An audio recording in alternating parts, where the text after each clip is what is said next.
దేవుని సహాయం ఉంటే ఎలా అయినా బ్రతికేయచ్చు.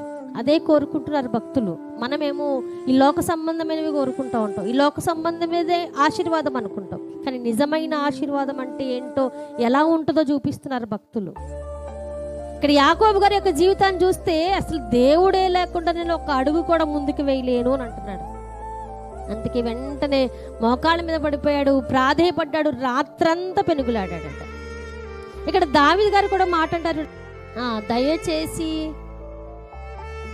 నీ దాసుడనైన నా కుటుంబము నిత్యము నీ సన్నిధిని ఉండినట్లుగా దాన్ని ఆశీర్వదించుము అంటున్నాడు. ఆయన ఆశీర్వాదం అంటే ఏమనుకుంటున్నాడు? అయ్యా నాకు మంచి కారు ఇవ్వయ్యా, నాకు మంచి బంగ్లాలు ఇవ్వయ్యా, నాకు మంచి పరిస్థితి, మంచి ఆస్తి, మంచి అంతస్తులు, నేను ఎప్పుడు కూడా నా పిల్లలకి తరగని ఆస్తి నాకు సమకూర్చయ్యా అని బతుకునట్లేదు రాజు. అలాగే నాకు ఇచ్చే సింహాసనాన్ని, తర్వాత నా పిల్లలకి వారసత్వంగా ఇవ్వయ్యా అని అడగట్లా. ఏమడుగుతున్నాడు?